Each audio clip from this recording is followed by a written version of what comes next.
Chairman Cross, I think the first thing you want to do is go through the approval of the last DRB minutes. Excuse me? The minutes, approval of the minutes. Approval of the minutes. Okay. Mhm. So moved. Second. All those in favor? Aye. Aye. Okay. All right, thank you. And so we have one case this evening. Thank you for sort of the, not our traditional way that we perform our meetings. I didn't want this applicant to have to wait till December. So we're looking at a property off of Father Keno Trail in the subdivision Ranchitos Del Rey. The applicant is Mr. Sam West. He's representing the owners, Mr. and Mrs. Michael and Joyce Seitz. Jesus.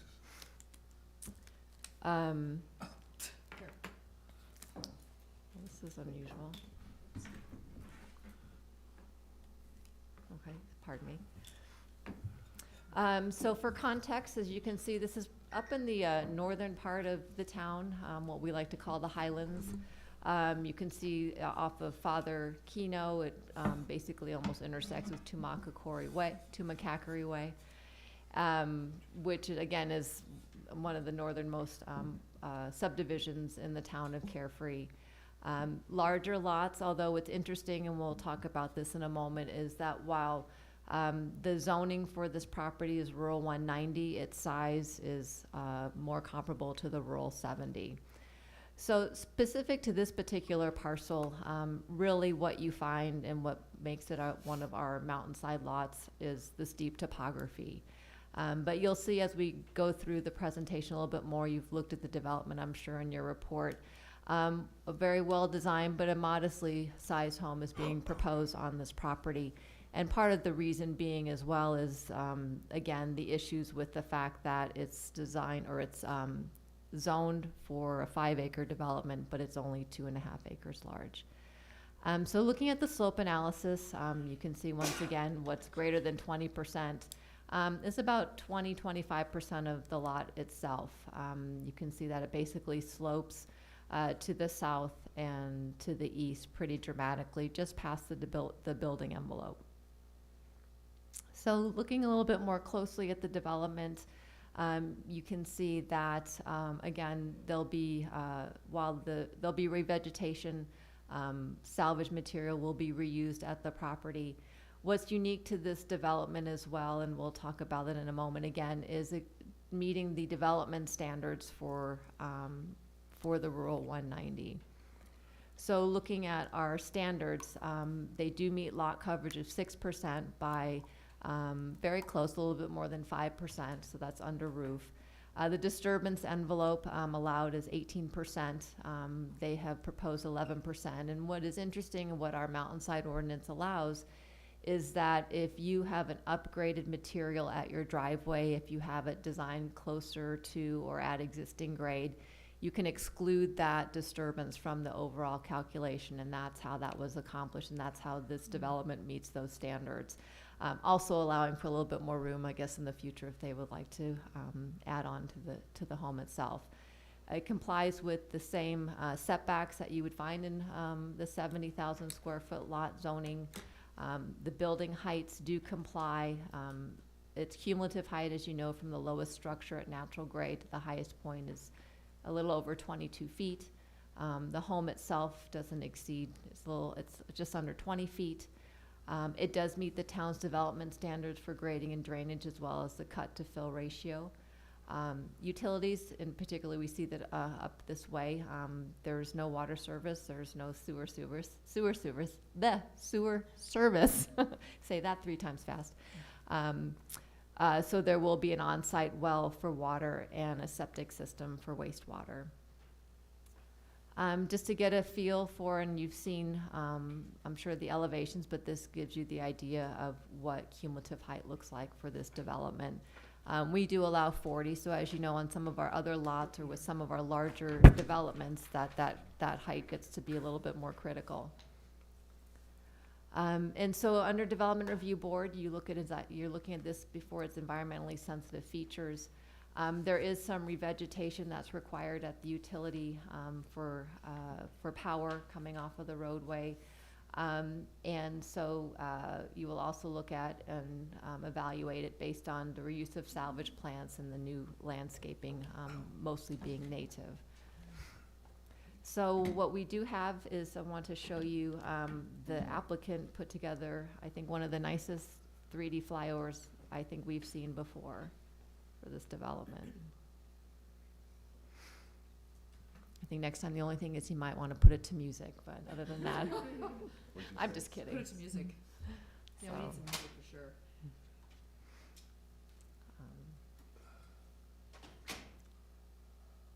So you can see as you're coming up the driveway, the home itself, how it sits on the site.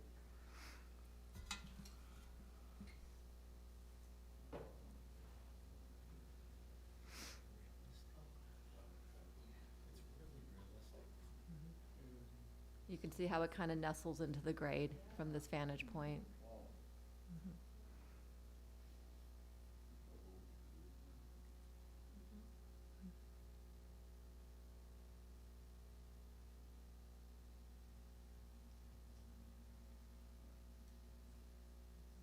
Pretty neat, huh? Yep. Very nice.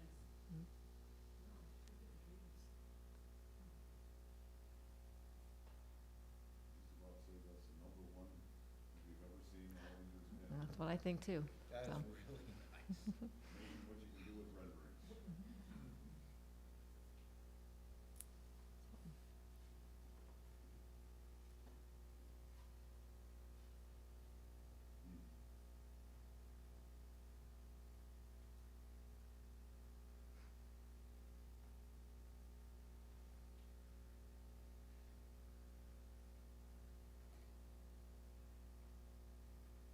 Get a good view of the roof of your neighbor.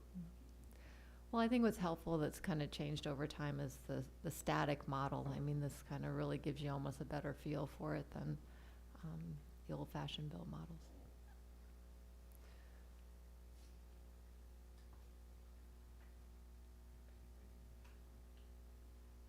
Stacy, what's the elevation there of the property?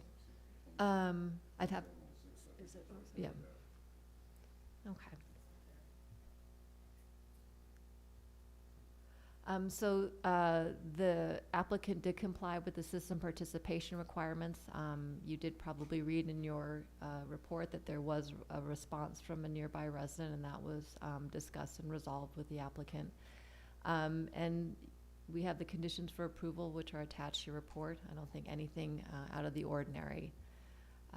With that said, I can answer questions, or the applicant is here to maybe say a few words about the, you're up if you'd like to. Not much. You know, I only need my notes. Well,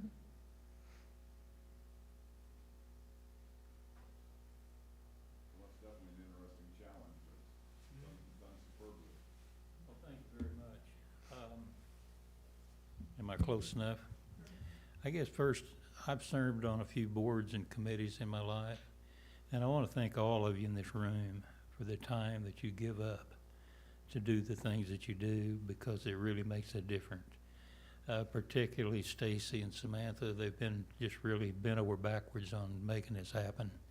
So I want to thank all of you before anything else, because I understand the commitment it takes to do it. I've been brought into this as architect, but I've really not been involved in designing the house. I've actually been involved in working with site issues and all the things she's been talking about. And probably and also as a sidebar, I've been involved in a lot of construction myself. And probably a couple of things is, one is that when we started, the driveway was on the north side of the house going down to Father Keno Trail. And it was a horrible cut and an oversteep driveway. And we've been able to work through to have the driveway come out like it does, which is flatten it out. But it also got rid of a big cut in the north side of the lot. I think the other thing we've done too, and it showed up in the rendering, is that I'll call it east side of the house, that's nestled in. Originally there was a retaining wall all the way down that side of the house, and there was a 5 or 10 foot area that was in there, and we've managed to convert that wall of the house to a retaining wall. So it's really nestled in there, and all this leads to just something that's important to me. And that is that the total difference between cut and fill to set it in, it's about one large dump truck is all it is. And so, it's tough because it's a small lot, as she said earlier, it doesn't fit the requirements of the area, but I think we've done a good job. One thing I would point out, the rendering that you saw, we actually took the plants that are there now, and what you saw is there. The landscape architect then created what we had to do in salvage and replant, and he gave us the list of all that, and then the people that created this, the artistic side, put all the plants in that really are. What you saw is what will really be there. And I thought that was pretty neat. So they would like to go ahead with this as quick as they could. And I just appreciate, like I said, your all's time and trouble. And if you've got any questions you'd like to ask, I'd be happy to answer them. I just have a comment, I think put it together, it's a superb location and fits that site just quite well. Well, thank you. There is one other thing that's looking forward, and that is, and I've been discussing this with the owner, is doing I guess I'd call it a variance, that may not be the right word, to allow a greater, because the lot is a lot smaller than the zoning allows. And I would like to come back one of these days with an application to modify that so the allowable footprint of the house could be increased. Not that they're gonna do it right this minute or anything like that, but I think that's kind of in order because the lot is awfully small for the area. And the problem is that the land is really expensive, and if you can't put a house on there that kind of goes with what you pay for the land, then you're kind of short. So, thank you again, and I appreciate it, and y'all have a nice evening. Oh, excuse me. I'm not sure I read that right, but what's the water service? It'll be a well. Is the well drilled? Yes, the well has been drilled. Okay, and. It is in place, and it's got good water. Matter of fact, there should have been a water report in what I gave you. If not, I can get you one. There may have been, we don't usually go through water reports, but, Right. But there's good water, and if you'd like the numbers on it, I can get them for you. How deep did they have to go? I think this is, maybe I'm bald enough I can get away with this, my memory. Okay, I think 600 feet. I'm not surprised at that, yeah. I do know the owner told me he'd go out and they'd be drilling, and they'd say, we haven't hit yet, and it was, So, but they got good water, I know that. So does that answer that one? Contrary to where I grew up was 127 feet. Oh. Of course, the Mississippi is only a mile and a half away. Oh, well. Stacy, will you remind me, when we have the neighborhood notification, is that return receipt requested? no, it's not. The applicant just shows proof that they did mail the letters. Okay, and, Could I interrupt, please? There was a couple of them that came back to me as That's true. non-deliverable. Yeah, and Commissioner Burns, Board Member Burns, that does happen quite a bit because the list that we generate is from Maricopa County, the assessor's webpage, and for some reason, many people don't have their mailing addresses accurate as part of their property information. how many were returned out of how many you sent? I think it's in what I sent back. Sent what in I the think my memory is there was maybe 3 or 4 that came back. Out of, Oh, there was, maybe 8 or 10 of them? I can't, I don't. Oh, there's a map in there. Matter of fact, there's a map that identifies the number of lots. There were 12 total. Okay, One, So a quarter came back. yeah. 3 or. and 3 were returned. 3 returned. Our notification distance is 500 feet, and as you get out to the highlands, Well, with the 5-acre lots, you Yes. get fewer Mhm. people. we get fewer. But it's not If I- unusual to have return letters. If I could, I did communicate with one of the property owners, and he owns property both here and in Scottsdale, and his concern was colors, and we had some conversation back and forth, and I think the last of the conversation, he was maybe I didn't even hear from him again because I got back. I think we actually talked on the phone one day, and he was comfortable with what I told him. Okay. This is a relatively modest home compared to what's up there right now, isn't it? That's right. Is that a function of the lot size? It's a function of the lot size and the zoning I was talking about earlier, is that you're limited as a percentage to the Of the size you can put disturbance. on there. And I'm doing this again by memory, but I think the house is awfully close to being the maximum amount Yeah. that is a percentage you could be allowed to put on the lot, and that's why Under roof, mhm. we're talking about trying to come back after we get through this and go ahead and get a variance to increase the size of what can be built on the lot. Stacy, if that happens and we approve the variance, does that also mean it has to be done within a year? Well, and we've talked about this, Mr. West and I have talked about this before, is that typically to move ahead with the variance, you need to have a project proposal in place. So that would be something that we would talk about at the time of when he's interested to move forward. Yeah. And we would talk about that at a pre-application meeting. They're real anxious to start building. But yeah, I think they want to move ahead with what they've got now, so. Motion. Oh, If you no have no questions? other Any questions. public, I think I'm No more questions? well, Thank you very make a much. motion. motion to approve? I'll Second. second it. All those in favor? Aye. Aye. Congratulations. Good luck. Start turning rocks.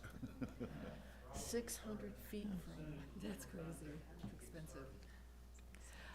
So I would just like to make one announcement, although you're sitting as Development Review Board members, but as you know, Planning and Zoning Commission and all the other boards that you all represent, we have 3 open seats coming up. And so if you go onto the town's webpage, obviously there's some of you that aren't up at the moment, but if you have any people that you know of that are interested and enthusiastic to serve on the Planning and Zoning Commission and the rest of the boards, please let them know. And that's all I have. All those in favor? Aye. All right, great, thank you.